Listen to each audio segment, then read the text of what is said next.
So alright guys, what's up, this is Siddhi bro Hindustan से once again मेरी जान podcast 4 है और इस वक्त हमारे साथ है हैश। टेक्निकल सब्जेक्ट के ऊपर आज हम लोग चर्चा करेंगे। तो हैश, पहला सवाल मेरा आपसे ये है कि जो लो बजट प्रोडक्शन होता है उसके बाद मोस्ट ऑफ द क्लाइंट्स जो हैं वो रिग्रेट क्यों करते हैं अपने फैसले पे। अभी जैसे कि सिद्धि ब्रो ने आपको बताया, जो हमारा आज का पॉडकास्ट का टॉपिक है वो भी यही है कि मोस्टली जो ब्रांड्स होते हैं वो एक लो बजट में काम करवाने के बाद क्यों रिग्रेट्स करते हैं। तो उसी के ऊपर मैं अपने एक्सपीरियंस के बेस पर थोड़ी सी लाइट्स डालना चाहूँगा।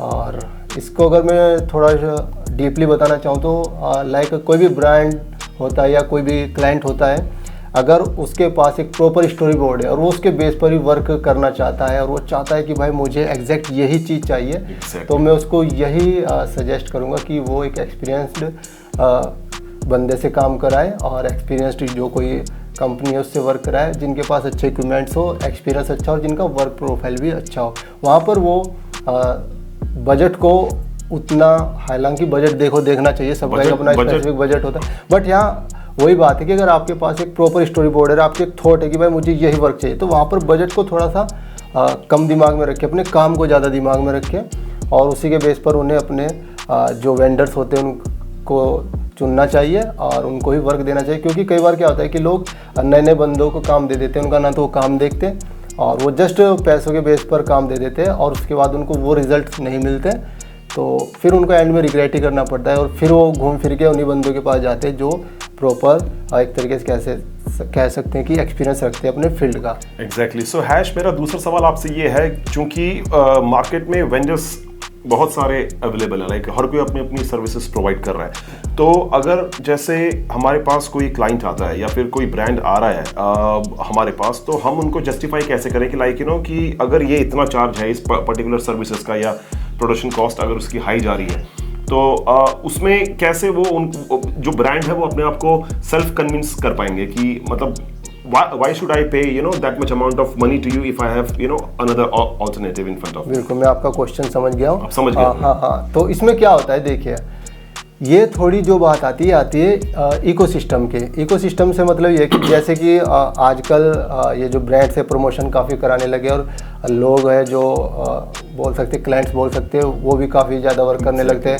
जब से यूट्यूब वगैरह का ट्रेंड आया है। तो इसमें क्या हो गया है कि वीडियो का काम काफ़ी बढ़ चुका है और उसमें क्या रहता है कि पहले इतना काम नहीं था ये, तो अब ये काम नया लोगों की नज़रों में आया है और इसमें क्या होगा कि लोगों का माइंडसेट अभी भी मेरा ये मानना है कि उस तरीके से तैयार नहीं है, क्योंकि उनको यहाँ पर एक वर्चुअल प्रोडक्ट दिख रहा है और जब हमारे सामने कोई वर्चुअल प्रोडक्ट दिखाई देता है तो हम उसकी उतनी एक तरीके से बोल सकते हैं वेल्थ नहीं समझ पाते, क्योंकि उसकी हमको क्वांटिटी नहीं दिखती है, क्वांटिटी नहीं क्वालिटी भली अच्छी हो, लेकिन लोगों को तो भाई ये दिख रहा है कि एक वीडियो है वो सामने चल रही है, तो वीडियो वो 2 मिनट की वीडियो है, 4 मिनट की वीडियो। जब हम किसी वीडियो का प्राइस बताते हैं XYZ, लाइक बोल दो 50,000 की वीडियो मिलेगी हमें, तो वो एकदम से चकरा जाते हैं भाई एक वीडियो के 50,000, बट उन्हें ये नहीं पता उसके पीछे कितने इक्विपमेंट्स लग रहे हैं और कितनी मैन पावर लग रही है और कितना टाइम लग रहा है एडिटर का, डायरेक्टर का, क्या स्टोरी बोर्ड बनना, मीन्स हर चीज़ में एक टाइम चाहिए होता है और दिमाग खर्च करना पड़ता है सबको, तो वो सब चीज़ें उन्हें नहीं दिखती। फॉर एग्जांपल अगर मैं इसी चीज़ को थोड़ा सा वर्चुअल से बाहर मैनुअल में लाऊं तो यहाँ पर हम देख सकते हैं, लाइक हम गाड़ियों की बात कर ले, सिंपल एग्जांपल से मैं आपको समझाऊं। गाड़ियों के लिए हमारा माइंड बिल्कुल तैयार रहता है, लाइक अगर मैं आपको बोल दूँ भाई आपको शादी में गाड़ियाँ करनी है, ठीक है ना जी, तो आप एक स्कॉर्पियो गाड़ी करने जाओगे तो आपको पता रहेगा भाई फला रेट में स्कॉर्पियो हो जाएगी, क्योंकि वहाँ पर आपको वो फिजिकली गाड़ी दिख रही है और वो प्रोडक्ट बेस्ड बिजनेस है, बिल्कुल प्रोडक्ट बेस्ड है, तो वो वर्चुअल नहीं है, तो वर्चुअल नहीं है ना। उनको पता है भाई स्कॉर्पियो इतने में आती है और फली गाड़ी इतने में आती है और स्विफ्ट की बात करें वो इतने में, तो उसी के अकॉर्डिंग उनका माइंड सेट रहेगा आप प्राइस को लेकर। वहीं पर अगर कोई बोल दे भाई मुझे तो मर्सिडीज चाहिए, BMW चाहिए, तो उनको पता है भाई इसके रेट्स हाई हो जाएंगे, तो उनका दिमाग उस तरीके से तैयार रहता है, क्योंकि वो चीज़ generation to generation, time to time हमारे इकोसिस्टम में एक तरीके से बोल सकते हैं मिक्स हो चुकी है, तो हमें उसका पता है। बट वीडियो प्रोडक्शन में और म्यूज़िक प्रोडक्शन में, साउंड इंजीनियरिंग में ये चीज़ें अभी उतना इवॉल्व नहीं हुई है, तो इसलिए क्लाइंट्स को पता नहीं रहता कि इसके पीछे हमारे कितने एफर्ट्स लगते हैं, तो इस वजह से थोड़ा सा यहाँ पर हेक्टिक हो जाता है उनको कन्वेंस करना, प्राइस को जस्टिफाई करना। तो इसलिए मैंने आपको ये गाड़ियों का एग्जांपल दिया। तो जहाँ तक आपके सवाल की बात है, आपने पूछा था कि कैसे उनको कन्वेंस करें, तो उसी के आंसर में मैंने थोड़ी सी आपको ये बैक स्टोरी बताई। अब बात आती है कन्वेंस की। कन्वेंस में ये होता है, देखिए इसमें वर्क करते हैं आपके मार्केटिंग स्किल्स। तो आपको पहले तो मार्केटिंग स्किल्स की नॉलेज होनी चाहिए, और दूसरी चीज़ आपके पास अच्छे प्रोडक्ट्स होने चाहिए जिनसे कि आप वर्क करोगे, आपके इक्विपमेंट्स अच्छे होने चाहिए। फिर आप थोड़ा सा उनको अपने इक्विपमेंट्स के बारे में समझाइए कि देखिए हम ये इक्विपमेंट्स यूज़ करेंगे इसमें, और उनको अपना वर्क दिखाएं और कोशिश करें कि जो आपके प्राइस है उस पर वो मान जाए और आपका काम बन जाए। तो थोड़ा उनको ये भी समझाए कि देखिए जो काम है इनमें भी एफर्ट्स लगते हैं। मतलब आप उनके साथ मैं पर्सनल एक्सपीरियंस से बताऊँ, थोड़ा पर्सनल टच में अगर बात करेंगे तो ज़्यादा अच्छे से समझ पाएंगे आपकी बात को। और थोड़ा उनको भी समझ आएगा कि हाँ ये चीज़ ऐसे ऐसे वर्क करती है, और दूसरा उन्हें भी समझे कि हमारा काम दूसरों से इस तरीके से डिफरेंट है। लाइक अगर किसी ने बीच में बोल दिया भाई मैं तो 20,000 का काम है या 50,000 का काम है तो 10 में कर दूंगा, 5 में कर दूंगा, तो उनको वो डिफरेंट उनको बताए कि भाई वो उस तरीके का काम नहीं करके देंगे जैसे हम करके दे देंगे। उनके पास वो इक्विपमेंट्स नहीं है, वो एक्सपीरियंस नहीं है। प्रॉपर मीन्स आप उनको बिना डरे बिना संकोच किए अपनी जो टर्म्स है और जो आपके पास जो कुछ भी मतलब उनको ओपनली बताएं। तो क्योंकि इतने एफर्ट्स तो आपको करने पड़े, डायरेक्टली अगर आप किसी को रेट दे देंगे तो वो इतनी जल्दी से उसमें आपकी बात को नहीं मानेगा। लेकिन हैश मेरे को लगता है कि कहीं ना कहीं क्लाइंट जो है वो कंफ्यूजन मोड में अभी भी रहता है जब उसका मल्टीपल ऑप्शंस आते हैं कि एक प्रोजेक्ट जो है उसकी कॉस्ट बहुत ज़्यादा हाई है और दूसरी जो वेंडर है वो कॉस्ट जो है वो बहुत ही ज़्यादा, मतलब एक होता है मार्केट रेट, तो उस मार्केट रेट से भी अगर कोई वेंडर आपको अगर नीचे प्रोडक्ट दे रहा है या अपनी सर्विसेज प्रोवाइड कर रहा है तो इसके क्या मायने हो सकते हैं एक ब्रांड के लिए? लाइक ब्रांड मतलब वो बहुत ही ज़्यादा, मतलब एक होता है मार्केट रेट है कि ये इंडस्ट्री स्टैंडर्ड है। देखिए यहाँ पर ब्रांड को भी थोड़ा अपना माइंडसेट बनाना पड़ेगा। कोई उनको अगर सस्ते रेट दे रहा है, जैसे कि हमारा टॉपिक भी यही है, तो उनको एक बार ना उसका पहले तो वर्क देके और कोशिश करें उनके वर्क को किसी ऐसे बंदे के साथ भी, ऐसे अपने नॉन पर्सन के साथ भी शेयर करें जो उस फील्ड की थोड़ी जानकारी रखता हो, और थोड़े रिव्यूज़ ले कि भाई इसका काम बताओ देख के कैसा है। और अगर काम आपको पसंद आ रहा है, देखिए अपने प्राइस सबके हो सकते हैं, कोई करने को फ्री भी करके दे दे, उसमें हम कुछ नहीं कर सकते। बट अगर आपको उसका काम अच्छा लग रहा है तो वहाँ पर कोई प्रॉब्लम नहीं है। बट हाँ, क्योंकि मेन चीज़ है आपको काम। अगर आपको लग रहा है ना कि काम डाउटफुल है और ये काम इसका नहीं है, या हो सकता है वो किसी और का काम दिखा रहा हो, और उसके इक्विपमेंट्स की भी प्रॉपर वो ले ले जानकारी कि ये काम इन इक्विपमेंट से हुआ है या नहीं हुआ, ऐसा हो सकता है। दूसरे का ऐसा लगता है कि हैश अगर आप फाइनल प्रोडक्ट देखते हैं कोई भी तो उससे आइडिया लग जाता है। तो वही मैं कह रहा हूँ, ब्रांड्स को भी थोड़ा सा इस चीज़ पे फोकस करना चाहिए, प्रोफाइल अच्छे से चेक करें कि वो उन्हीं गैजेट्स के बेस पर आपको रेट दे रहा है या नहीं दे रहा है, और कितना उसको एक्सपीरियंस। क्योंकि मेरा ये मानना है जिसके पास प्रॉपर गैजेट्स है और प्रॉपर एक्सपीरियंस है वो आपको चीप रेट में काम नहीं करेगा। चीप इन द सेंस कि बहुत ही कम ज्यादा बजट में, क्योंकि हमें पता है कि एक जो इंडस्ट्री है उसका एक स्टैंडर्ड रेट होता है, उससे डाउन एक्सपीरियंस जो है ये वो काम करके नहीं देंगे। ये किसी भी प्रोडक्शन हाउस के लिए बहुत ही डिफिकल्ट टास्क हो जाएगा कि इतने कम बजट में वो टॉप क्वालिटी का जो है वो प्रोडक्ट। क्योंकि ओके हैश, और अब दूसरी इंपॉर्टेंट चीज़ ये है कि बहुत सारे क्लाइंट्स क्या करते हैं, वो लोग क्वांटिटी के ऊपर वो बिलीव करते हैं कि उनको क्वांटिटी चाहिए, मतलब उनको एक महीने में 15 वीडियोस चाहिए, उनको एक महीने में 30 वीडियोस चाहिए, तो उस चक्कर में वो लोग अपनी क्वांटिटी जो क्वालिटी के साथ हैं वो कॉम्प्रोमाइज कर लेते हैं। तो ये कितना सही है? ये देखिए ये डिपेंड करता है आपके कंटेंट पे।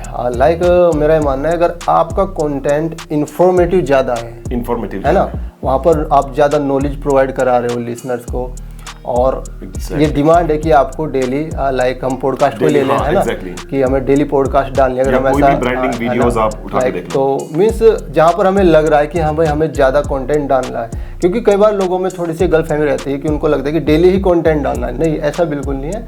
मेन है कि आपका टाइप ऑफ कंटेंट, अगर आपको लगता है कि आपका डेली कंटेंट डालना ज़रूरी है तो वहाँ पर ऑफ कोर्स आपके लिए जो क्वांटिटी है वो अपर हैंड में रहेगी। बट अगर आपको लगता है कि आपका कंटेंट ऐसा नहीं कि आपको डेली डालने की ज़रूरत है, तो वहाँ पर आपके लिए क्वालिटी थोड़ा सा अपर हैंड रहेगी। फॉर एग्जांपल लाइक आप शॉर्ट मूवीज़ करते हो, है ना, तो उसके लिए आपको पता है भाई आपको एक स्टोरी बोर्ड भी बनाना है, आपको डायरेक्शन भी चाहिएगा, लाइटिंग भी चाहिएगी, शूट्स भी कराने, एडिटिंग भी चाहिए, म्यूजिक, बैकग्राउंड म्यूजिक भी देखना है। तो ये चीज़ आप डेली बेस पे नहीं कर सकते इस चीज़ के लिए, है ना। आपको पता है कि भाई इसमें 10 दिन 15 दिन इवन एक प्रोजेक्ट को 1 मंथ भी लग सकता है। तो इस टाइप में अगर आप सोचे कि भाई मैं तो यहाँ पर क्वांटिटी पे फोकस करूंगा, तो वो चीज़ नहीं चलने वाली। उससे ना आपकी सारी एफिशिएंसी खराब हो जाएगी, वो कहीं ना कहीं हैम्पर करेगी, नेगेटिव इफेक्ट आएगा। और वहीं पर अगर आपका कंटेंट है लाइक टीचिंग वाला, आपको डेली क्लासेस देनी है, तो वहाँ पर तो हम देखते हैं वेब कैम से भी लोग कर लेते हैं, है ना, क्योंकि वहाँ पर है जो उनकी नॉलेज है, जो इन्फॉर्मेशन है, तो वो मैटर करते हैं, क्योंकि जो देखने वाला है वो देखने से ज़्यादा सुनने में और उसको एब्जॉर्व करने में उसका फोकस है।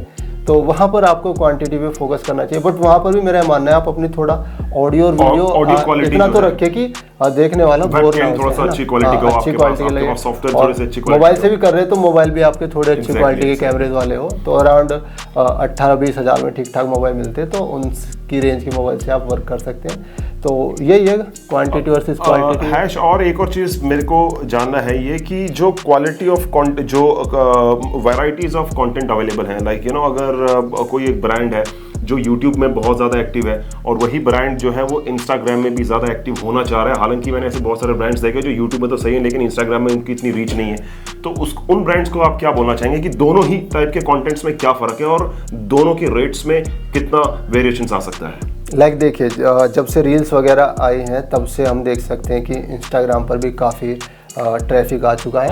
और काफ़ी लोग हैं जो रील्स में भी अपने आप को एक तरीके से कह सकते हैं वायरल करना चाहते हैं, वहाँ पर भी अपना कंटेंट वो प्रोवाइड कर रहे हैं। बट जो रील्स का फॉर्मेट है वो थोड़ा सा मोबाइल सेंट्रिक है ना, वो थोड़ा सा है ना। आजकल लोग कैमरे से बनाने लग गए हैं, तो बट वो भी अच्छी बात है, बना रहे हैं। बट अगर बात यूट्यूब की करें तो वो थोड़ा सा है कैमरा, वो थोड़ा सा बोल सकते हैं कैमरा सेंट्रिक, वहाँ पर आपको लिए थोड़ी सी क्वालिटी ज़्यादा इम्पोर्टेंट हो जाती है। बट जहाँ तक बात है कि फोकस किस तरफ करना चाहिए, देखिए सारा कुछ डिपेंड करता है आपकी नीश पर। लाइक अगर आपको लगता है कि भाई हाँ YouTube मेरे लिए, मुझे लॉन्ग वीडियोस डालनी है, मुझे ज़्यादा कंटेंट प्रोवाइड कराना है, लाइक अभी हम पॉडकास्ट की बात कर ले, पॉडकास्ट हम रील्स पर तो डाल नहीं सकते हैं ना, पॉडकास्ट तो इसकी छोटी छोटी क्लिप्स डाल सकते हैं, क्लिप्स डाल सकते हैं। तो वही चीज़ उन्हें करनी है। अगर लाइक हमारी जो USP है वो पॉडकास्ट है, तो हमें ज़्यादा फोकस करना है यूट्यूब पर, लेकिन उसके साथ ही हम जो इंस्टाग्राम रील्स है उनको भी हम नेगलेक्ट नहीं कर सकते, वहाँ पर भी हमें अपना प्रोफाइल बनाना है, क्योंकि एंड ऑफ द डे हम हैं डिजिटल क्रिएटर्स, तो हमें सभी प्लेटफॉर्म्स को देखना है, वो चाहे फेसबुक हो, इंस्टाग्राम हो या यूट्यूब हो, तो फोकस हमें सभी जगह करना है। बट हमारा प्रायोरिटी कौन सा प्लेटफॉर्म रहेगा वो हमें चूज़ करना पड़ेगा, और वो चूज़ करेंगे हम अपनी नीश के अकॉर्डिंग और अपने टाइप ऑफ कंटेंट के अकॉर्डिंग, तो उसी के बेस पर हमें आगे बढ़ना है। ऐसा ना हो कि हमारा टॉपिक तो पॉडकास्ट का है और हम फोकस कर रहे हैं पूरा फेसबुक और इंस्टाग्राम पर, तो थोड़ा सा ये डिफाइन आपको करना पड़ेगा। और इवन आपकी शॉर्ट मूवीज़ है और आप फोकस इंस्टाग्राम पर कर रहे हैं तो वैसे नहीं चलेगा, आपको मीन्स जैसा आपका कंटेंट है उसी के अकॉर्डिंग आपको फोकस करना है। हाँ, दूसरे प्लेटफॉर्म पर भी आपको रहना है, अपने टीजर्स डालते रहिए और उसी में से आप रील्स कट आउट करके डाल सकते हैं, तो वैसा कुछ आप कर सकते हैं। तो कहीं ना कहीं हैश मेरे को ऐसा लगता है कि अगर जो YouTube है वो basically it's a kind of business oriented platform, वहाँ से आपको definitely if you want to earn, और अगर ब्रांड्स को मतलब वो समझ सकते हैं जहाँ पे ट्रांजैक्शन, मॉनेटरी ट्रांजैक्शन और बिजनेस ओरिएंटेड प्लेटफॉर्म है, और जो इंस्टाग्राम है वो ब्रांडिंग की तरफ उसका थोड़ा एक ब्रांड को दोनों ही जगह एक्टिव होना है। बिल्कुल बिल्कुल, थोड़ा सा इसको और मैं डिटेल में बताऊँ तो यूट्यूब को हम कह सकते हैं काम दिखाने वाला प्लेटफॉर्म है ना, और जो इंस्टाग्राम है वो है काम के लिए लीड्स लाने वाला प्लेटफॉर्म है ना। लाइक क्योंकि यहाँ पर फेसबुक और जो इंस्टाग्राम है इनकी जो रील्स है यहाँ पर बहुत तेज़ी से लाइक अ फ्लड आपका कंटेंट एकदम से वायरल हो सकता है और वो बहुत सारे लोगों तक पहुँच सकता है। और काम लाने वाला इसलिए बोला क्योंकि वहीं के वहीं आप उसमें मैसेज कर सकते हैं। लाइक फॉर एग्जांपल मेरी कोई रील वायरल हो जाए तो एकदम से लोग देखेगा अच्छा ये रील है भाई, ये हैश की रील है, तो एकदम से क्लिक करेंगे, मेरे प्रोफाइल पर जाएंगे, वहीं के वहीं डायरेक्ट मुझको मैसेज भेज सकते हैं। तो मेरे पास क्या होगा, मेरी रील से एकदम से लीड्स और ट्रैफिक आना स्टार्ट हो जाएगा। बट यूट्यूब पर वैसा नहीं है, यूट्यूब पर आपकी वीडियो डलेगी तो लोग आपका वर्क देखेंगे कि हाँ भाई हैश ने काम बहुत तगड़ा किया है, और ये हैश है, तो वहाँ पर वो फिर अबाउट में जाएंगे, वहाँ से मेरा मेल देखेंगे, फिर वो मुझे मेल करेंगे, तो वो डायरेक्ट नहीं है, या फिर वो वहाँ पर मेरे जो कमेंट सेक्शन है वहाँ पर वो कमेंट्स करेंगे और उसके बाद ही उनसे मेरा इंटरेक्शन हो पाएगा, वो भी तब अगर मुझे पता लगता है तो यही दोनों में डिफरेंस है। तो अगर आपको बिजनेस लेना है तो आप थोड़ा सा रील्स की तरफ को भी जा सकते हैं, और अपना आपको वर्क दिखाना है और एक वर्क प्रोफाइल बनाना है या आपका कंटेंट बनाना है तो आपको यूट्यूब पर फोकस रखना है। हैश और एक और सवाल जो मेरे मन में था, लाइक यू नो बहुत सारे ब्रांड्स ऐसे हैं जो काफ़ी फ्रिक्वेंटली अपनी एग्जिस्टेंस को प्रूव कर रहे हैं यूट्यूब और इंस्टाग्राम में। लेकिन बहुत सारे ब्रांड्स ऐसे हैं जो इतने ज़्यादा फ्रिक्वेंट नहीं है सोशल प्लेटफॉर्म्स में, बट वो एक ही प्रोडक्ट पे वो बहुत सारा पैसा लगाने को तैयार है। तो ये भी किस तरीके से मतलब one product in the sense, मतलब या फॉर एग्जांपल एक वीडियो हो गया या एक ब्रांडिंग वीडियो हो गया, उसी पर वो ज्यादा के ऊपर वो सारा पैसा लगा रहे हैं। उसके बाद फिर कुछ ऐसे जो मल्टीपल्स कर रहे हैं ना, हाँ, और वो ब्रांड जो एक ही प्रोडक्ट के ऊपर पूरा पैसा लगा रहा है, उसके बाद उसकी फ्रीक्वेंसी बिल्कुल नहीं है, जीरो एक तरफ से। देखिए कॉन्टिन्यूटी तो मैटर करती है, ओके, है ना, और कॉन्टिन्यूटी होना जरूरी है डिजिटल वर्ल्ड में, क्योंकि जो हमारा यूट्यूब है या इंस्टाग्राम है वो बनाई है कंटेंट डालने के लिए। आप इसको कंटिन्यूटी कंटिन्यूटी बहुत जरूरी है, तो आपको कंटेंट तो डालना ही डालना पड़ेगा। हाँ, ये हो सकता है कि आपकी एक पर्टिकुलर वीडियो जो फिर वही बात आती है जिसका एक प्रॉपर स्टोरी बोर्ड है, जिसके पीछे आपका एक कॉन्सेप्ट है, तो उसको आप थोड़ा अच्छे से प्रमोट करें, अच्छे से डालें और अच्छे से उस पर फोकस करें, क्योंकि जो वो वीडियो होगी वो आपकी कंप्लीट लेगेसी दिखाएंगी। और मतलब कि उस तरीके की वीडियो पे तो आप एक स्पेसिफिक वीडियो पर फोकस तो कर सकते हैं, बट कंटेंट आपको डालते ही रहना पड़ेगा। उसी एक वीडियो के ऊपर रिलाई नहीं कर सकते। अब दूसरा सवाल मेरा इसी में से है, फॉर एग्जांपल कि अगर जैसे मैं एक क्लाइंट हूँ, ऑलराइट, मैं एक ब्रांड हूँ और मैंने एक ब्रांडिंग वीडियो बनाया, तो उस ब्रांडिंग वीडियो की जिसमें ऊपर मैंने बहुत सारा पैसा लगाया, उस ब्रांडिंग वीडियो की अपनी एक्सपायरी डेट कब तक की रहेगी, मतलब वो कब तक मैं उसी एक वीडियो को रन करता रहूंगा इस कॉम्पिटिटिव वर्ल्ड में। ओके जब हर जगह कट थ्रोट कंपटीशन है, अपना ही कंपटीशन, ये चीज डिपेंड करती है ऑब्सोलीट कब हो जाएगी वो एक ब्रांड वीडियो। ऐसा तो देखो सैचुरेशन तो कभी नहीं मिलता इसमें, हम बोल सकते हैं कि क्योंकि ये तो कंटेंट है। हमने देखा कि 10-10 साल पुरानी वीडियोस भी अचानक से वायरल होने लगती हैं। इसका कोई ऐसा कह सकते हैं स्पेसिफिकली हैश मैं बात कर रहा हूँ, नॉट एंटरटेनमेंट कंटेंट क्रिएशन। मैं वही आपको बता रहा हूँ कि ब्रांड के लिए बता रहा हूँ, तो जो कॉर्पोरेट कंटेंट, बिल्कुल कॉर्पोरेट की बात करो, जो बेसिक फंड है ना वो तो वही रहने वाला है। लाइक ये वर्चुअल वर्ल्ड है, डिजिटल वर्ल्ड है, तो यहाँ पर वायरल कुछ भी हो सकता है ना। तो रिलाई तो इसमें हम ये नहीं कह सकते भाई इसका ये टाइम फ्रेम रहेगा और ये नहीं रहेगा, कब क्या चीज़ चल जाए।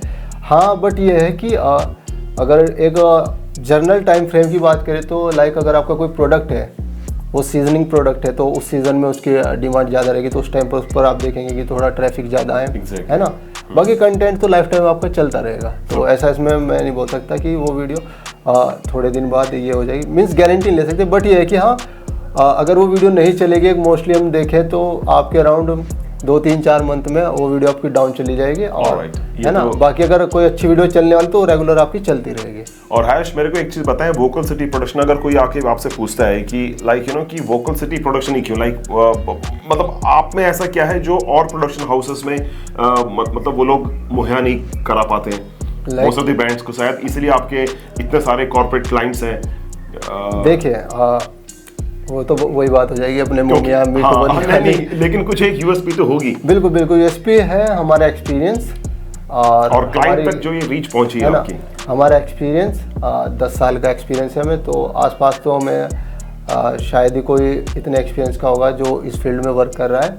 और हमारे गैजेट्स बिल्कुल टॉप नॉच क्वालिटी के इंडस्ट्री स्टैंडर्ड्स के हम जो गैजेट्स है वो यूज़ करते हैं, और सारे के सारे गैजेट्स जो है वो प्रोफेशनल है। और इसके साथ ही हमारे पास एक कंप्लीट जो पैकेज है, आपको वॉइस ओवर चाहिए वो हमारे पास है, आपको एडिटिंग चाहिए वो हमारे पास है, आपको साउंड इंजीनियरिंग चाहिए वो हमारे पास है, लंबी चौड़ी फेरिस्त है आपके पास। बिल्कुल, और हमारे पास एडिटिंग, वीडियोग्राफी, डायरेक्शन सब कुछ है। मीन्स आप कह सकते हैं जितना भी आपको मीडिया में चाहिए, आपको वीएफएक्स चाहिए, वो सब कुछ आपको, और I think one stop solution हम कह सकते हैं, और वो भी बहुत ही अफोर्डेबल प्राइसेस में है। और आई थिंक आप काफी अप्रोचेबल भी, बिल्कुल अप्रोचेबल काफी है। आप एक फोन कॉल पे, एक मैसेज पे आप मिलने आ सकते हो और हमें बुला सकते हो, तो we can come to your place. और इसके साथ ही दूसरी चीज़ ये है कि हम जो वर्क करते हैं क्लाइंट का, जितने भी हमारे क्लाइंट्स है और ब्रांड्स है जिनके साथ हम जुड़े हैं, हम काम को अपना काम समझ के करते हैं। हमें ये नहीं रहता कि भाई इन्होंने काम दिया, पैसे दिए, काम खत्म, बात खत्म, इस तरीके से हम नहीं चलते। हम बिल्कुल अपने प्रोजेक्ट की तरह मेहनत करते हैं, अपने प्रोजेक्ट की तरह उस पर इनपुट्स देते हैं, और उसी का रिजल्ट है कि लोग हमसे रिपीटिव काम कराते हैं। मैं ऐसा कह सकता हूँ कि एक ब्रांड जो है वो दूसरे ब्रांड को एक सपोर्ट कर रहा है ताकि उसकी भी अपनी एक हाँ बिल्कुल बिल्कुल, क्योंकि हमें पता है देखिए काम सस्टेनेबिलिटी जो है मार्केट में, काम अच्छा होगा तो तारीफ हमें मिलेगी। तो वही चीज़ है और उसी के बेस पर हम वर्क करते हैं। सो हैश बहुत अच्छा लगा, लेकिन एक सवाल मेरे दिमाग में, एक मेरे जहन में है कि लाइक वोकल सिटी प्रोडक्शंस के पास क्लाइंट बेस बहुत बड़ा है, तो क्या आपको कभी ये प्रॉब्लम आई कि आपके पास मल्टीपल क्लाइंट्स हैं और ऐसा भी नहीं है कि वो क्लाइंट्स अलग अलग इंडस्ट्री के हैं, वो बहुत सारे क्लाइंट्स ऐसे हैं जो आपके पास वो एक ही इंडस्ट्री से वो बिलोंग करते हैं, राइट? तो आप कैसे कोप अप करते हो इन सब चीज़ों को, लाइक काफी means different zone of works? हाँ मतलब ना कि आज मैं शॉर्ट मूवी शूट पे हूँ, कल गाने पे, परसों में ब्रांड, मैं एक ही क्लाइंट की बात कर रहा हूँ। ये तो आपके पास वेरिएशंस ऑफ योर वर्क हो गए, लेकिन अगर आपके पास फॉर एग्जांपल 10 ब्रांड्स हैं और 10 के 10 ब्रांड एक ही कंपटीशन एज में आते हैं, लाइक दे आर, यहाँ पर मैं आपको हाँ यहाँ पर हमारा फंडा जो रहता है वो ये रहता है कि देखिए क्लाइंट्स तो आएंगे, हम मना नहीं कर सकते हैं ना। और हमारी कोशिश पहले तो ये रहती है कि हम एक दूसरे के सीक्रेट्स शेयर ना करें उनके साथ। हाँ, और ये आई थिंक बहुत जरूरी होता है। लाइक हम दूसरी चीज है कि हमें सीक्रेट से कहने का क्या मतलब? सीक्रेट लाइक यूएसपीज हो गए आपके? नहीं, क्योंकि यूएसपीज तो देखो वो तो पता है सबको, है ना, वो तो इंटरनेट पे अवेलेबल है, मिल जाएगी। बट ये कि वो सोच क्या रहे करंट टाइम में, लाइक किसी XYZ क्लाइंट ने हमें कोई वर्क दिया और वो उस पर आइडिया जो कि वो हमें समझाने लगे भाई इस आइडिया पर हमें वर्क करना है और ऐसे ऐसे हम अपने एक वीडियो बनाएंगे, और नेक्स्ट डे हम मीटिंग करने चले गए दूसरे क्लाइंट के साथ, है ना। तो वहाँ पर क्या होगा कि वैसे तो कोई क्लाइंट्स भी हमसे पूछता नहीं कि फली जगह क्या चल रहा है, बट अगर ऐसी कोई बात भी आए या कुछ ऐसा हो, या कई बार ऐसा हो जाता है कि वेंडर्स के मुंह से निकल जाता है कि भाई वो फला जो ब्रांड है वो तो इस तरीके से कर रहा है, आप ऐसे ही, तो वैसा हम नहीं करते और हम आइडिया शेयर नहीं करते। और हाँ, लेकिन अगर एक बार एग्जीक्यूट हो गया उनका उसके बाद हम सैंपल्स तो दिखाने के लिए मतलब आफ्टर एग्जीक्यूशन हम दिखाते नहीं। और आफ्टर ऐसा भी होता है कि अगर एक ब्रांड है, उसने अपना कुछ एक प्रोडक्शन लॉन्च किया है, तो उसको देखकर अगर मेरे दिमाग में कोई आइडिया आ रहा है, मैं एक दूसरा ब्रांड, तो आई थिंक ये तो एक हेल्दी कॉम्पिटिशन चलता रहता है। और दूसरी चीज हम यहाँ पर ये करते हैं कि हम एक सिटी के अंदर और एक एरिया के अंदर हम कोशिश रहती है कि सेम जोनर के एक ही ब्रांड पे वर्क करें। ये नहीं रहता कि हम मल्टीपल ब्रांड्स के साथ वर्क करने लगे एक ही जगह पर। तो यही सबसे बड़ा कारण है आपका कि आप इतने सारे ब्रांड्स के साथ एसोसिएटेड हैं, उनकी ब्रांडिंग वीडियोस में पोस्ट से लेकर प्री प्रोडक्शन एवरीथिंग, आप बहुत ही ज़्यादा इन्वॉल्व हैं उनकी ब्रांडिंग वीडियोस और उनको प्रोडक्ट देने के लिए, क्योंकि आपका जो क्लाइंट बेस है वो काफ़ी बड़ा है, एंड सेकेंडली वो एक सिटी में वो एक ही ब्रांड है। हाँ बिल्कुल, राइट। तो इससे मतलब इसका फायदा क्या है? फायदा ये एक तो सिचुएशन है वो मैसी नहीं होती, बिल्कुल सिचुएशन मैसी नहीं होती, लाइक क्योंकि उससे क्या हो जाता है, एक दूसरे शहर में कोई ब्रांड है तो आपस में दोनों ब्रांड्स के बीच उतना कॉन्फ्लिक्ट नहीं होता है ना। और अगर सेम सिटी के अंदर तो वहाँ पर कॉन्फ्लिक्शन का रेट जो है वो ज़्यादा रहता है। तो वही है कि टकराव की स्थिति ना आए, तो उसी के लिए थोड़ा सा अपने आप को भी मेंटेन करके चलते हैं। और हैश भाई, मेरे को एक और चीज आपसे जाननी है, लाइक एक हेल्दी कंपटीशन आप किसको मानते हैं अपने? हेल्दी कंपटीशन अगर देखिए, क्योंकि आपका भी हेल्दी कंपटीशन होगा ही, बिल्कुल। और ये कितना जरूरी है एक ब्रांड को सक्सेस फुल होने के लिए? मैं यहाँ पर क्योंकि बहुत सारे ब्रांड्स के अंदर जो है अपनी इन्फीरियरिटी कॉम्प्लेक्शन है उनका कि लाइक वो कॉम्पिटिटर से मतलब they don't consider their competitors positively.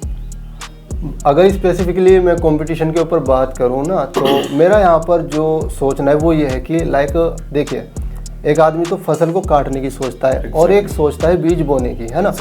तो कुछ को डर रहता है कि यार अगर काटने पे मतलब फसल कटनी स्टार्ट हो गई तो सारी फसल खत्म हो जाएगी। और मेरा ये रहता है कि अगर बीज हम बखेरते जाएं तो उसमें क्या होगा कि जो हमारे पास नए नए पौधे बनेंगे, नई फसल आएगी तो और भी ज़्यादा आएगी, है ना। तो वही चीज़ यहाँ पर कंपटीशन में है। जैसा कि फॉर एग्जांपल मैं एक बहुत ही साधारण से उदाहरण से आपको बताऊंगा। हमारे यहाँ पर रुड़की एरिया में एक जूस की शॉप थी, तो वहाँ पर क्या था कि उसके साइड में एक और जूस की शॉप आ गई। तो क्या हुआ कि कुछ ने तो बोला भाई ये तो अब इसे खा जाएगा, ये हो जाएगा, वो हो जाएगा। जो दूसरी शॉप आई थी वो नए नए आइडियाज़ लेकर आई थी, लाइक बड़े बड़े गिलासेस दिए, उसने आइसक्रीम डाल के देना स्टार्ट कर दिया, उसने सिप देनी स्टार्ट कर दी उसमें। तो जो पहली शॉप थी वो नॉर्मल जैसे जूस वाले होते वैसी थी। तो वहाँ पर क्या हुआ कि अब हमें तो लगा भाई ये तो ख़त्म हो जाएगा, लेकिन उल्टा हुआ उसका उल्टा। हाँ बिल्कुल। क्या हुआ कि उस जूस की वजह से जो ट्रेंड वाली एक नई जूस की शॉप आई थी, जो जूस पीने वाले थे उनके अंदर जूस पीने का भी कंपटीशन सा आ गया, मीन्स क्लाइंट्स बढ़ गए। क्या हुआ, और भी ज़्यादा लोग जूस पीने आने लगे, और जो बराबर में जूस वाला था उसको दिखा भाई इसकी थोड़ी सी ज़्यादा चल रही है, तो उसने भी अपने अंदर फिर इम्प्रूवमेंट्स लाए और अपनी शॉप को भी उसने अच्छा किया। तो आज के टाइम में दोनों की शॉप बढ़िया से चल रही है। तो मैं कंपटीशन को इस तरीके से एक हेल्दी कंपटीशन मींस कहीं ना कहीं वो आपको मोटिवेट करती है कि आप नए नए टेक्निक्स को और नई नई ब्रांडिंग टूल्स को उनको मतलब एक दूसरे से सीखें और कंपटीशन से बिल्कुल ना डरे, क्योंकि अगर आपके बराबर में कंपटीशन आएगा तो उसका फायदा आपको भी मिलेगा, आपको कहीं ना कहीं मोटिवेशन तो मिलेगा भाई। ज्यादा वेंडर्स है तो ज्यादा कराने वाले भी आएंगे, और उनको देख देख के जब 2 बंदे वर्क करेंगे या 4 बंदे वर्क करेंगे तो उनको देख के 10 बंदे या 20 बंदे या 20 क्लाइंट्स, 20 ब्रांड्स हम बोल सकते हैं, वो भी वर्क कराने के लिए खड़े हो जाएंगे। तो इस तरीके से कंपटीशन चलता है, तो उससे आपको घबराना नहीं है बिल्कुल भी। जो उनका काम है वो कर रहे हैं, जो आपका काम है आप करते रहो। बस ये कि टाइम के साथ अपने अंदर इम्प्रूवमेंट्स लाते रहो, अपने आप को एक तरीके से कोई का मेंढक मत बनाओ। और जो दूसरा आपके बराबर में आके खड़ा हुआ है तो उससे कोशिश करो आप 21 रहो। तो इस तरीके से आप कंपटीशन को, ये विन विन सिचुएशन रहती है दोनों के लिए अगर मार्केट में, क्योंकि सर्वाइवल रेट मैंने ऐसा देखा है कि हैश मार्केट में बहुत ही कम है सर्वाइवल रेट। वो इसलिए कम है ना क्योंकि क्या होता है ना, रीजन वही है कि देखिए वही जूस वाली बात, अगर वो अपने अंदर इम्प्रूवमेंट्स ना करता, बस उसे देख के डर जाता है यार ये तो चल गया, यार ये हो गया वो हो गया और अब मेरा क्या होगा, तो वो तो और नीचे चला जाता, उसका काम और बिल्कुल ही कह सकते बंद हो जाता। बट उसने क्या किया, उसने उसको देखा और अपने अंदर वो इम्प्रोवाइजेशन लाए और उसका भी काम अच्छा चल रहा है। तो वही चीज़ें, आपको रुकना नहीं है, बस आप अपने अंदर अगर इम्प्रूवमेंट्स करते रहोगे तो आपके पास भी काम आता रहेगा, यही चीज़ें। सो ऑलराइट हैश, अभी मेरे दिमाग में 2 सवाल हैं जो सबसे इंपॉर्टेंट सवाल है इस पूरे पॉडकास्ट में। सबसे पहली चीज़ कि ब्रांड्स को अपना जो वेंडर है वो क्यों नहीं चेंज करते रहना चाहिए, क्योंकि बहुत सारे ब्रांड्स ऐसे अवेलेबल है मार्केट में जो वेंडर्स को बहुत ही शॉर्ट टर्म पीरियड के लिए, मतलब वो वेंडर काफी फ्रीक्वेंटली चेंज कर रहे हैं। ओके, मैं आपका क्वेश्चन समझ गया। ये क्वेश्चन भी हमारे जो आज की पॉडकास्ट का टॉपिक है कि वही बजट वाली बात उससे ये रिलेट करता है। लाइक क्या होता है वेंडर्स मतलब प्रोडक्शन की क्वालिटी, बिल्कुल प्रोडक्शन की जो कॉस्ट है शायद वो कट करने के लिए वो लोग वेंडर को चेंज करते हैं। सस्ते में जो कोई वेंडर मिल जाए वही ठीक। लाइक एक बार कोई ब्रांड आपसे काम करा लेता है ना, तो उसको काम का इकोसिस्टम दिख जाता है कि हाँ ऐसे ऐसे है ना, तो वो क्या करते हैं कि यार ऐसा कर लेते हैं, कोई नया लड़का देख लेते हैं और उसको ये चीज़ दे देंगे, ये अपने से दे देंगे, ये करा लेंगे और उससे काम करा लेंगे, है ना। उनको तो ये दिख रहा है ना, बस कैमरा उठाया और वीडियो बन गई, है ना, और माइक दिया, वॉइस ओवर हो गया। ऐसा नहीं होता है, क्योंकि हर चीज़ के पीछे एक प्रॉपर सेट ऑफ माइंड होता है। लाइक जब मैं शूट करता हूँ तो मुझे पता होता है कहाँ से एंगल निकालना है ना, वो चीज़ तो आप नहीं सिखा सकते ना। और कितने शॉट्स लेने, क्या छोड़ना है, क्या करना है, कैसे आपका जो कैमरा मूवमेंट है वो रहेगा। So basically मैं ये बोलूंगा हैश कि अगर आपके पास इक्विपमेंट्स भी आ जाएंगे, चलो मैंने तो भी आप काम नहीं कर पाओगे, एक्सपीरियंस नहीं आ पाएगा, मतलब इक्विपमेंट्स अगर हैं तो इसमें एक वो कहते हैं कि विजडम का होना, एक विजडम, हाँ, एक एक्सपीरियंस का होना बहुत ही जरूरी है। तो उसमें क्या रहता है कि मैं भी एक्सपीरियंस से बता रहा हूँ कि जो नए नए जो वेंडर्स होते हैं उनके पास उतना एक्सपीरियंस नहीं होता, तो उनको एक बोल सकते बेसिक नहीं पता है कि कैसे चीज़ें वर्क करती है, तो वो बात वही होनी है, एंड ऑफ द डे आपका काम मैसी हो जाता है। तो ब्रांड्स को बस मेरा ये सजेशन है कि थोड़ा बचे इस चीज़ से। हाँ, अगर आपके साथ कोई टकराव की स्थिति हो गई है किसी वेंडर के साथ, क्योंकि वेंडर्स भी कई बार ज़्यादा पैसे ले लेते हैं, हाँ, से, है ना, ऐसा भी हो जाता है। तो उस सिचुएशन में आप वेंडर को चेंज करने की सोच सकते हैं। लेकिन अगर आपका वेंडर आपको काम अच्छे से करके दे रहा है और just on the basis of budget आप उसको चेंज कर रहे हैं, तो आप बहुत बड़ी गलती कर रहे हैं, क्योंकि एक बार आपके साथ किसी के साथ आपकी ट्यूनिंग बन गई तो वो बन गई, और वापस से दूसरे वेंडर के साथ बनना बहुत ही मुश्किल है। क्योंकि जब एक वेंडर आपकी एक तरीके से बोल सकते हैं आत्मा को समझ गया, तो उसके बाद आपका आगे का काम बहुत ही आसान हो जाता है। तो वो नए नए वेंडर्स के साथ बार बार करना आपके लिए पॉसिबल नहीं होगा, और हो सकता है आपको in future end of the day आपको फिर रिग्रेट भी करना पड़े, और फिर वापस से आप उसी वेंडर को बुलाओ तो फिर वो आपको नए टर्म्स के साथ आपके साथ आए, है ना, टर्म्स एंड कंडीशन थोड़ी सी अलग हो जाएंगी। और कहीं ना कहीं तो अगर आपका काम अच्छे से चल रहा है तो अपने वेंडर्स के साथ स्टिक रहे और अपने काम का कराते रहे, तो उसमें मुझे तो लगता है कि कोई प्रॉब्लम होनी चाहिए। हैश मैंने ये भी देखा है, लाइक यू नो, अगर इससे आपके प्रोडक्शन जो आपके जो कंटेंट है उसमें साफ पता लग जाता है कि ये वेंडर में चेंज करा, और कहीं ना कहीं फिर ना वो दिख जाता है। जो व्यूवर्स हैं उनका भी ट्रस्ट थोड़ा सा आप पे, बिल्कुल व्यूवर्स तो हर एक चीज से जुड़ा हुआ है ना। बहुत सारे ब्रांड्स ने अपनी एग्जिस्टेंस इतने टॉप में रख रखी है कि उनके आप कंटेंट को देख के समझ जाओगे कि हाँ ये कंटेंट वही चीज है, इस ब्रांड को ये रिप्रेजेंट कर रहा है। मतलब कंटेंट देख के आप समझ जाओगे कि ये किस ब्रांड का कंटेंट है, मतलब भले उसमें लोगो ना हो, कुछ भी ना हो। यही चीज है, लाइक जैसे मूवीज की बात कर ले, जो संजय लीला बंसाली जी है ना, वो आप उनकी अगर आप मूवी देखोगे, एक क्लिप पे अगर देख लो तो आपको पता लग जाएगा कि संजय लीला बंसाली की कलरफुल मूवी है। और यशराज फिल्म की अब कोई से भी क्लिप आप उठा लो तो वो ये सबका अपना एक टेस्ट होता है ना। तो जो राजमौली जी है वो काफी चल रहे हैं आजकल, उनकी मूवीज आप देखते ही पहचान सकते हो, वो तो पहले से ही चल रहे हैं। तो वही चीज है, आप के जो व्यूवर्स होते हैं वो भी जुड़े होते हैं। लाइक हम कहने लगे भाई बाहुबली को कल के टाइम कोई और डायरेक्ट करेगा तो वो चीज़ वर्क नहीं करेगी फिर, है ना। एग्जैक्टली वो चीज़ इस इंडस्ट्री पे वर्क नहीं करेगी। काफ़ी कटथ्रोट कंपटीशन है मार्केट में, और ब्रांड्स के साथ काम करना यही अपने आप में एक बहुत बड़ी बात होती है, और एक वेंडर के लिए।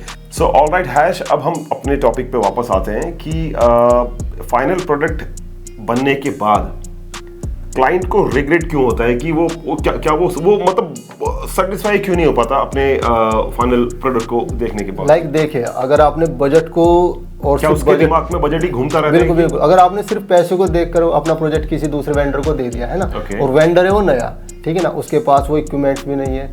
देखिए अगर मेरा कैमरा 4K है, लाइक आजकल 4K काफी ट्रेंड में, और मेरा दूसरा कैमरा है जिसको आप वर्क दे रहे हो उसके पास 4K नहीं है, तो वहां पर क्या होगा कि भाई 4K तो आपका कैमरा ही देगा। हालांकि मैं मानता हूँ कि करने वाला भी इंपॉर्टेंट होता है, ठीक है ना, इंपॉर्टेंट तो वही है जो बिहाइंड द कैमरा है। बट फिर भी क्या होता है आज के टाइम में, लाइक स्लो मोशन की बात कर ले, किसी कैमरे के अंदर स्लो मोशन है ही नहीं, तो जो DOP है उसका जो शूट कर रहा है वो स्लो मोशन खुद से थोड़ा ही बना देगा, है ना। तो गैजेट्स का भी होना इंपॉर्टेंट है ना। तो आपने दे दिया, आपने किसी को काम बजट को देख के, उसके बाद क्या होता है कि उसके पास गैजेट सस्ते हैं, वो बोल देगा कि मैं स्लो मोशन एडिटिंग से कर दूं, वो एडिटिंग में जर्क वाला स्लो मोशन आएगा, तो वो चीज़ आपको वो स्मूथनेस नहीं आ पाएगी। दूसरे वेंडर ने आपको एक बहुत ही मक्खन जैसा स्लो मोशन दिया है और दूसरा आपको दे रहा है एक जर्क वाला स्लो मोशन, तो वहाँ पर आपका दिमाग थोड़ा कहेगा कि यार यहाँ तो मामला उल्टा हो गया, काश वैसा हो जाता। हाँ काश, क्योंकि आपने उससे वापस काम कराया हुआ है ना। तो आप सोचोगे यार, और उसमें क्या होता है कि कई बार मैंने देखा एक्सपीरियंस है, लाइक हम तो एक काम को XYZ अमाउंट में कर रहे हैं और दूसरा जो वेंडर है वो को एक डिफरेंट अमाउंट में कर रहा है। वहाँ पर प्राइस का डिफरेंस उतना नहीं है, बट एक वेंडर थोड़े से लालच में पड़ गया 1000 2-3 हज़ार रुपए के, और उसने काम दे दिया, तो उसके बाद वो देखता है काम को, यार इसमें तो ये नहीं हुआ, इसमें तो है ना, इसमें तो लाइटिंग भी प्रोफेशनल नहीं आ रही है, हमारी एंगल्स अच्छे नहीं आ रहे हैं, चेहरे पे बिल्कुल ऐसे हो रहा है कि जैसे अंधेरे में शूट कर दिया हो, है ना। और हुआ है हमारे साथ, कई बार दूसरों से वर्क करा लिया, उसके बाद घूम फिर के वो हमारे पास एडिटिंग के लिए ले कि भाई आप एडिटिंग से अच्छा कर दो। हमने कहा भाई ऐसे नहीं होता, चीज़ प्रॉपर अगर शूट और अपने अकॉर्डिंग करें तभी एडिटिंग भी अच्छी होती है। तो उसमें क्या होता है कि फिर वो वापस से कहते हैं कि यार आप ही शूट कर लो, तो इसलिए मैं कहता हूँ कि बाद में उनको रिग्रेट ही करना पड़ता है, क्योंकि वो काम जो उन्होंने करा है वो पैसा, हाँ बिल्कुल बिल्कुल, और वो जो उनका पैसा भी लगा है वो भी उनका बिल्कुल एक तरीके से बोल सकते हैं मिट्टी में मिल गया, उसका कोई फायदा नहीं हुआ। उनको फिर से रीशूट और फिर से अपना समय देना सबसे बड़ी बात, सबसे इम्पोर्टेंट सारी चीज़ें फिर से अरेंज करना। तो क्योंकि स्पेशली प्रॉब्लम उनके साथ आती है जिन्होंने पहले अच्छा काम किया हुआ है और उसके बाद वो बजट को देख के एक लो क्वालिटी का काम करा लेते, तो क्योंकि उन्होंने एक बार अच्छा काम कर लिया तो वापस से वो और जो लो क्वालिटी का काम है उनको पसंद नहीं आएगा, और फिर से उनको रिग्रेट ही होगा कि भाई हमने ये काम क्यों करा लिया, इससे बेटर था तो हम थोड़ा सा और खर्चा करते और इनसे ही करा लेते, और एंड ऑफ द डे फिर उनको कराना भी पड़ता है। हाँ, तो इसलिए मैं कहता हूँ कि अगर मार्केट में उनको छोटे लालच में ना पड़े और अपने काम को अच्छे ही वेंडर से कराए, और इसके बाद आपको ना तो रिग्रेट होगा, आपको अपने काम से संतुष्टि भी मिलेगी। संतुष्टि भी सबसे इंपॉर्टेंट चीज जो है वो है संतुष्टि। सो गाइस, आई होप कि आप सबको आज का टेक्निकल कंटेंट बहुत अच्छा लगा होगा। So till then you just keep your eyes on Vocal City Productions and Ziddi bro, Hindustan से मेरी जान।